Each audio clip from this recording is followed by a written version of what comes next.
Le grand direct des médias, Jean-Marc Morandini. C'est l'un des programmes forts d'M6 pour ne pas dire la poule aux œufs d'or. L'amour est dans le pré. Et ce soir sur M6 pour une 9e saison. Non, c'est pas vous la poule aux œufs d'or, Karine. Bonjour Karine Le Marchand. Bonjour Je me serais pas permis. Tous mes vœux.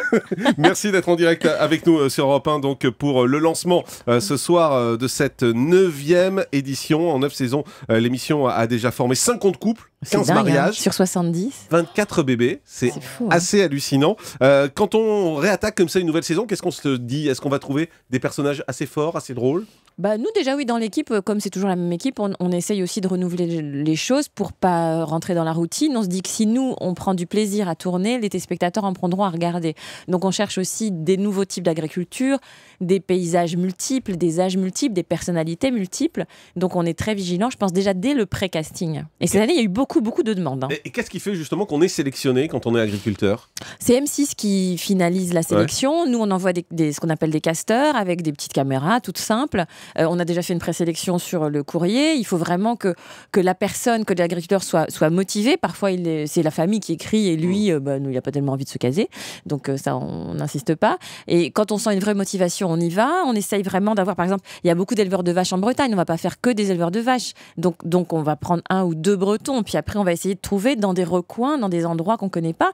Et puis on essaie toujours d'avoir des nouveaux pans de l'agriculture française.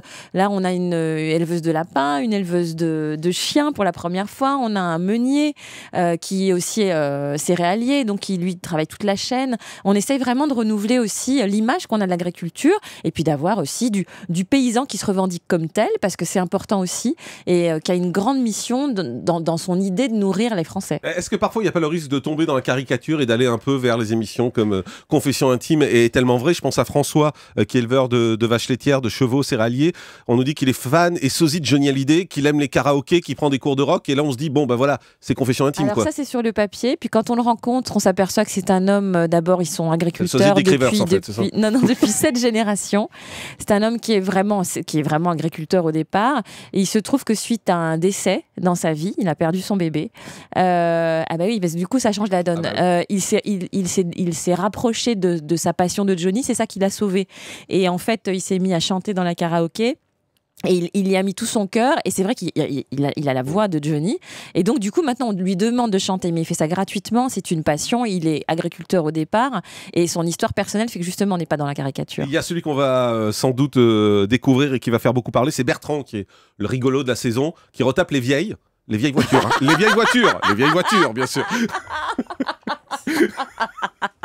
Il a fait exprès. Bien sûr. Évidemment. Je suis pas sûre sur ce coup-là. Ouais. Si. Ah bon. Oui, je le connais pas aussi bien que vous. Qui s'appelle Bertrand.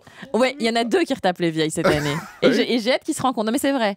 Il retape les vieilles voitures, mais il est agriculteur. Il est super sympa. Mais qu'est-ce qu'il est sympa. Vraiment, il fait partie de nos coups de cœur. Il a la banane tout le temps, quoi. C'est vraiment un chouette gars. Mais aujourd'hui, il était cuisinier avant. Est-ce que ces agriculteurs sont pas impressionnés quand ils vous voient parce que aujourd'hui, bah oui, quand même, malgré tout, vous êtes une des personnalités de la télévision. Quand vous arrivez dans leur ferme, quand ils se retrouvent face à vous, est-ce que ça fausse pas un peu les rapports? Non, alors d'abord, il y en a qui sont plus ou moins impressionnés. Il y en a qui ont l'impression de me connaître. C'est au contraire, je pense que ça casse un petit peu la glace. Il y en a qui me disent « Ah, salut Karine », comme si je les connaissais. Et il y en a d'autres, ça va durer 10 secondes. Mais je suis la même que dans la vie. Donc très vite, en fait, ils enchaînent. Puis c'est mon boulot aussi de les mettre à l'aise. Il arrive que parfois vous n'aimiez pas certains agriculteurs. Il y en a où vous avez un espèce de rejet parce qu'ils sont cons, parce qu'il n'y a pas le feeling, parce qu'ils sont pas sympas. Ah, c'est sûr que quand on rencontre un agriculteur qui appelle son chien Bougnoul, on lui dit tu ne pourras pas l'appeler comme ça pendant la saison. C'est arrivé ça? C'est arrivé. Cette année? Non. L'année précédente? Non.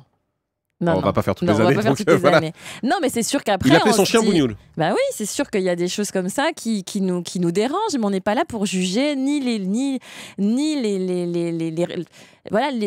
ce qu'on veut, c'est donner la chance à quelqu'un qui doit choisir l'amour, mais on n'est pas là pour donner des notes aux gens sur leur capacité ou leur mérite à trouver l'amour. Tout le monde doit trouver l'amour.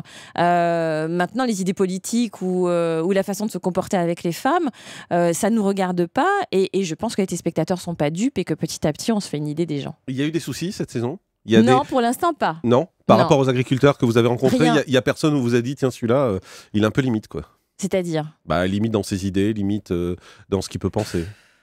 Mais qui sommes-nous pour juger? Moi, je pense qu'il y a des gens qui vont trouver que je suis limite dans ma façon de penser. Je veux dire, non, vraiment, on s'interdit ça. Et nous, on arrive dans une atmosphère particulière. On est là pour leur... On est un peu comme des fées, quand même. Quand ils nous écrivent, c'est pas évident pour eux d'écrire, de passer à la télévision pour trouver l'amour. Donc, ils sont quand même dans une situation un petit peu... pas désespérés, mais ils comptent vraiment sur nous. Donc avec nous, ils sont adorables. Ils sont charmants, ils nous ouvrent leurs portes, ils nous ouvrent leur cœur, ils me disent des choses extrêmement intimes de leur passé.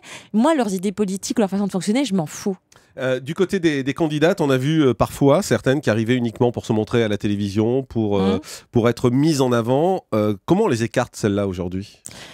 D'abord, on en répond à toutes, hein. On leur téléphone toutes. Et l'année dernière, on a été très vigilants. Et je pense que j'ai vraiment bien dit aux agriculteurs quand même, vous avez vu ce qui s'est passé l'année dernière avec Justine, donc il y a 2 ans.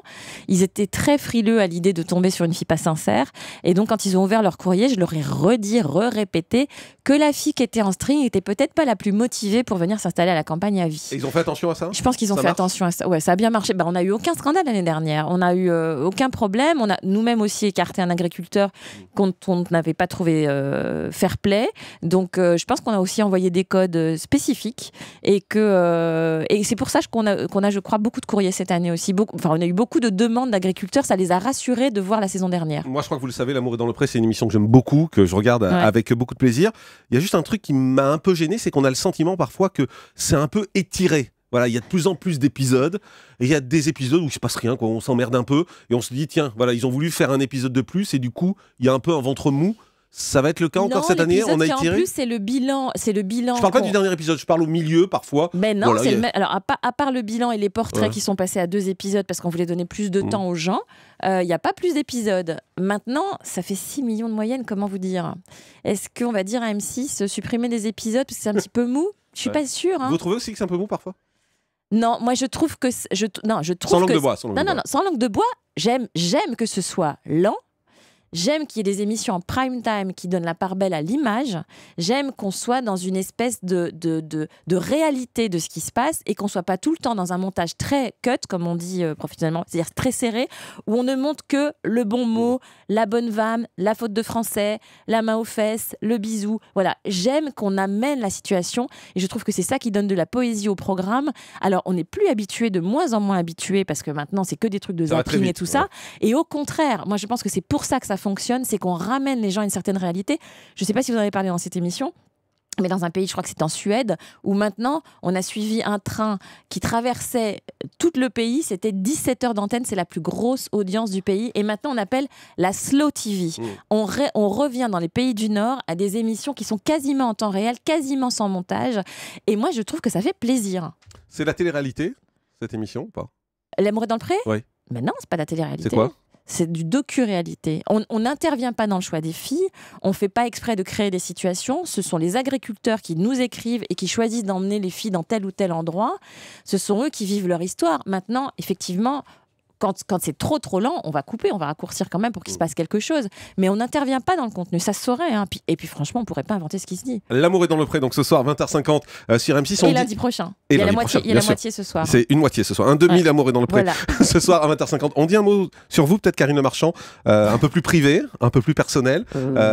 Oui. Qu'est-ce que vous voulez savoir ? Non, je veux savoir qu'on vous voit beaucoup à la une des magazines People en ce moment. Voilà, pour des choses plus ou moins sérieuses, plus ou moins importantes. On vous a vu encore la semaine dernière, vous en pensez quoi ? Ah non, cette semaine, j'en ai 3. Alors, cette semaine, j'en ai 3.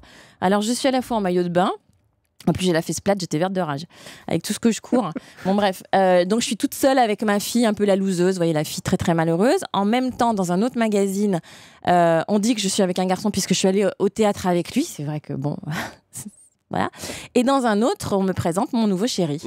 Donc, j'aimerais bien qu'il se concerte, qu'il se parle, qu'il décide si je vais bien, si je vais pas bien, parce que ma mère n'arrive plus à suivre. Mais ça vous énerve ? Vous le vivez comment ? C'est horrible. C'est horrible. J'ai jamais fait de photos chez moi avec quelconque compagnon. J'ai jamais montré mes enfants. Depuis le mois de septembre, je crois que je suis à 17 procès. C'est l'enfer. C'est l'enfer. J'ai paparazzi en bas de chez moi. C'est très lourd. J'ai pas demandé ça et c'est extrêmement pesant. Mais est-ce que l'exposition de votre vie privée avec Lilian Thuram, est-ce que ça n'a pas ouvert la porte ? Bien sûr que si. Ça a ouvert la porte à tout ça ? Je me suis jamais prononcée sur cette affaire. Bien sûr que si. On a ouvert la boîte de Pandore Et voilà, et c'est pour moi très regrettable. Vous attaquez systématiquement tous les journaux qui parlent de vous aujourd'hui? Depuis toujours. Et vous leur demandez quoi, qu'on vous foute la paix? Bon, non, c'est pas comme ça, ils en ont rien à faire. Hein. Ils le savent très bien. On attaque parce que c'est pas normal. Mais j'ai l'impression qu'on est dans un système maintenant où tout le monde s'en moque et on a beau attaquer, la semaine d'après, on y est. Je crois qu'il ne s'est pas passé 3 semaines sans que j'ai un truc. Tout est faux dans ce qui est dit dans la presse?